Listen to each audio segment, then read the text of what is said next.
Good afternoon, everybody. So today I wanted to talk about goal setting, and I don't know if you've been in that situation.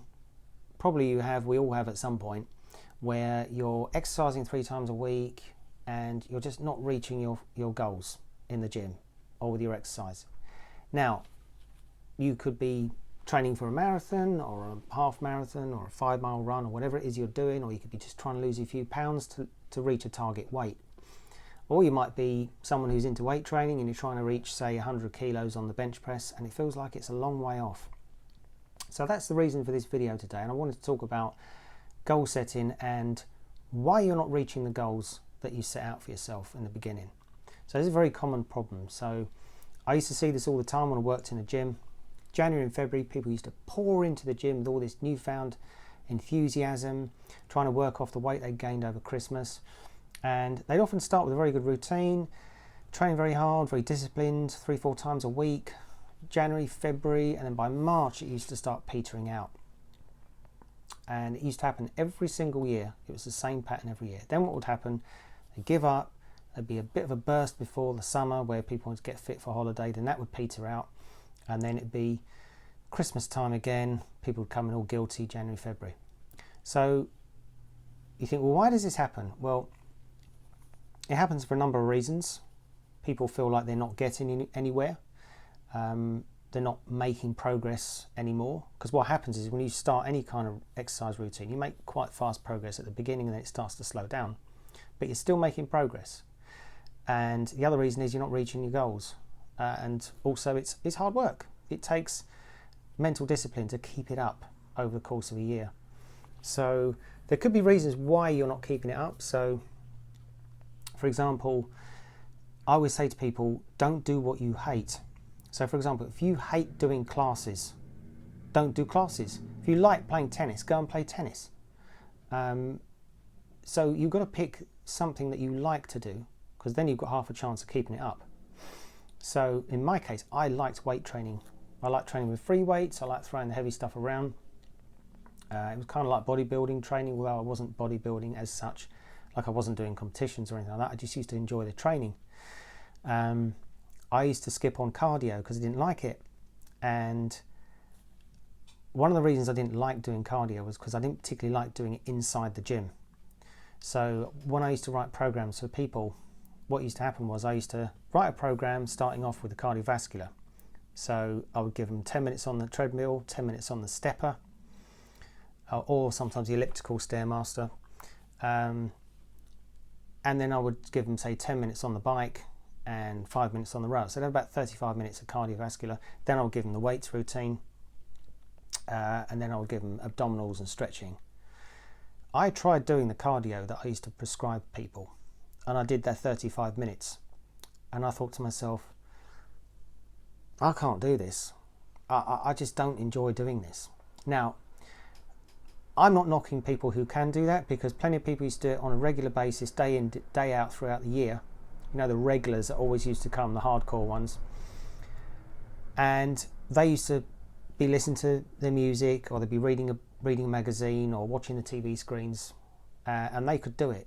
But I didn't like doing cardiovascular inside. So I remember thinking, when I do it, I prefer to do it outside. And there were times where I did do my cardio and I did do it outside. And I would prefer to run outside, cycle outside, or swim in the pool. Ideally the sea, but the sea's like, miles away from where I live and it's freezing cold. So that's not an option. So it had to be the pool. So when I started doing this routine this year, I thought, well, I'm going to do the cardio that I enjoy doing. So I'm not particularly sporty. I'm not a footballer, or I've never been really into sports, but I don't mind doing those 3 disciplines. So I started very light. I walked around the park the first time. When I first tried to run, I literally was struggling to do 5 minutes. Cycling, I did like a couple of miles. I mean, it's true, I was getting the feel of the bike again and everything, and there was a couple of things wrong with it. And swimming, I mean, I literally could just about do 6 lengths puffing and blowing, nearly felt like I was going to drown. I think, look where I am now. So I'm now at the point where I can swim 36 lengths. That's what I'm up to. I've done 11 miles on the bike, and I can run 2.5 miles. And in the past, I look at what I used to do in the past, it's not quite what I was doing before, because when I was about 18, I was, on the days I didn't do weight training, we used to go down this running track and I used to do 5,000 meters in about 32 minutes. So I'm not there yet. So 5,000 meters is basically 5 kilometers or 3.1 miles. I'm at 2.5 miles and it's taken me about 25 minutes. So not bad, but I've built up to this very slowly, and I'm doing things that I quite enjoy doing. I don't like it as much as weight training. For example, I don't like stretching, and I never used to stretch. I've always been notoriously inflexible. So I thought, with this routine, I must try and work on my weaknesses, but I'm going to try and do it in a way that I kind of enjoy more. So although I like the weights the most, I actually quite like swimming, running, cycling, but they've got to be, the cycling and the running have got to be outside, on a bicycle, out running around the field or whatever. I find that more enjoyable than doing it in a gym. Again, I'm not knocking people who can do it in the gym. If you can do that and you don't mind doing it, do it. So you've got to do whatever, you've got to do what you think you can keep up. So that's the main point with exercise. That's what I've learned from watching people over the years, the things that make people give up. Often used to get comments like, oh, I can't stand doing that one. I can't stand it. I hate it. I don't want to do it. Right, don't do it. Do something else. And as an instructor, I would give them an alternative. So basically that's what you've got to do. Set the bar a bit at a time. So for example, with my weight loss, I started this journey, I was 87 kilos and I wanted to be 77 kilos even from January, because the reason is I was 77 kilos or 12 stone or about 170 pounds when I was 20, and I was 12% body fat. So when I started this journey, I was 87 kilos. I was 24% body fat. And I was actually even heavier than that. I was pushing 14 stone, 195 pounds, or about 88, 89 kilos that was over Christmas. But when I actually started in January, I was down to about 87. So for me to then say, oh, I'm going to be 77 kilos and lose 10 kilos, which is like 22 pounds in a month or two, is not realistic. So I've tried to do a bit at a time. And this brings me to another point. So as you start to improve, you can then reevaluate your goals and adjust accordingly. So here's an example. I used to live in a shared house years ago when I was about 22, and there was this guy who was in one of the other rooms. It was like a shared house. There's about 3 of us. This older guy, he was about 33, but he was kind of 33 going on 63. He used to smoke every day. He used to stink out the living room. He used to drink a bottle of wine every night. But one thing he did do was he went swimming every week. Now, he was always on at me about, you go to the gym, you do all that weightlifting, it's a waste of time, I'm fit. And I said, yeah, but you smoke and drink. He said, yeah, but I swim every week. Now, he used to do a mile every week, and he told me that was 64 or 65 lengths. So I thought, wow, that's a long way, and that's what kept him reasonably fit. And to be honest, he would have been a lot fitter probably and healthier if he stopped the smoking and drinking, but you know, each to their own. But yeah, I thought about that, and I got to the stage now where I'm at 36 lengths, and I thought, you know what, it's been increasing every time. Maybe I could work up to a mile. Whereas in the past, I thought that's something I'll never be able to do. But as I've started doing it, bearing in mind I started with 6 lengths in January and felt like I was going to drown. Now I can do 36. I thought, well, that's already nearly a kilometre. That's 900 odd meters or something. Now I could work up to a mile maybe. So that's what I'm trying to do now. I'm trying to work up to a mile. If I can do it by the end of May, that'd be great, which is 64.5 lengths, I think it is. So that's one goal I could achieve. So I'm aiming to be 77 kilos at the end of May. I'm now aiming to swim a mile, 64 lengths. And then the other goals, so I'm up to 11 miles on the bike and 2.5 miles running. So this got me thinking, The 3 disciplines I'm doing are what you see in a triathlon. Now, there are many levels of triathlon. It goes all the way up to Ironman, which is extreme distances that I will never do. So, but there are different levels. For example, there is the novice level. So I got this information from Wikipedia, and I can link it in the description so you can have a look yourself. So according to Wikipedia, under triathlons, there's a novice triathlon, which is for Europe, standard novice distance. So this includes a 400 meter swim, which is 16 lengths of a 25 meter pool. Well, I can do that easily. Bike, 12 miles. So I'm 1 mile away because I'm up to 11 miles. Run, 3.1 miles, which is 5 kilometers or 5,000 meters. Now, I used to do that in the past. I actually competed in a run round Battersea Park in London when I was 20. It was the Carlton London Run. It was for raising money for children in need. And it was 6k or 4 miles. And I did it at the time in 26 minutes, which I'm nowhere near that level now. But I trained for that. I was training several times a week to get up to that. But that's the kind of distance. Now, obviously, you do those three disciplines in one day. So that's possible. Maybe that's something I could work up to. And then you go to the next level. So now you've got Olympic. So this involves a 1 mile swim. This is also known as international distance or intermediate.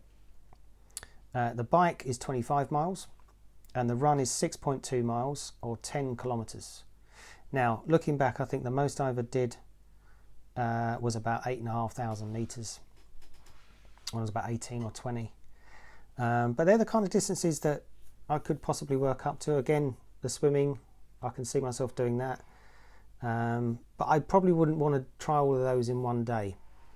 And then it goes up other levels. I mean, it goes to triathlon middle distance, or they call it half Ironman.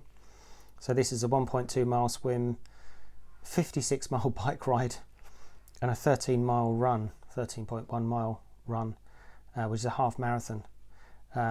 It goes all the way up, much higher than that. But I mean, that gives you some idea. But as you go along, you can look at it and you go, well, actually, maybe I could do that. But yeah, so that's what I'm trying to do at the moment. The novice one is something that I think I might be able to work up to. The Olympic one, I might be able to do those distances, but maybe not all on the same day. So if I could work up to a 6 mile run or 10k, 10,000 meters, 25 miles on the bike, and a mile swim, that's something I could probably work up to. Like I say, I wouldn't want to try them all on the same day. And this brings me to another point. So everyone has to have their own version of their fitness goals. Don't worry about what everyone else does. And this is something I see a lot. So in our society, we see, for example, a lot of extremes. People are either out of shape, they're going out drinking, they smoke, they do a lot of things that are not very healthy. Or you get the people who, they're like the regulars who go to the gym, but there are people who are quite balanced who just keep it up year round. You see those people in gyms. I used to see them week after week, month after month, year after year, always doing the same routines, and they just kept it up. But then there's the ones who are extreme, and they always feel like they've got to do like a marathon. Well, that's great if you can do it, and I would say do it if you want to do it. If it's something you want to do because you want to raise money for charity, then go for it. You've got some reason, like you know someone who was ill and you're raising money for a charity for that sickness or whatever. That's a good reason to do it. But I think a lot of people feel like a peer pressure to try and reach certain goals. So sure, if you go along and with your routine and you're just getting better and better and you think you can do that, then great. But I mean, I wouldn't want to see people do it just to kind of prove a point to someone else, or just to compete with someone else, or just to impress their friends. You've got to do it because it's your body, it's your goals. Do it because you want to do it. Don't worry about the distance. If you don't want to do half a marathon, do 5 miles, do 7 miles. But I think a lot of people, they push themselves to do these marathons. And one thing I used to see quite a lot, apart from skiing injuries, because people used to go skiing, come back with a torn cruciate ligament, The other injuries you see a lot of was the kind of injuries people get from repetitive impact.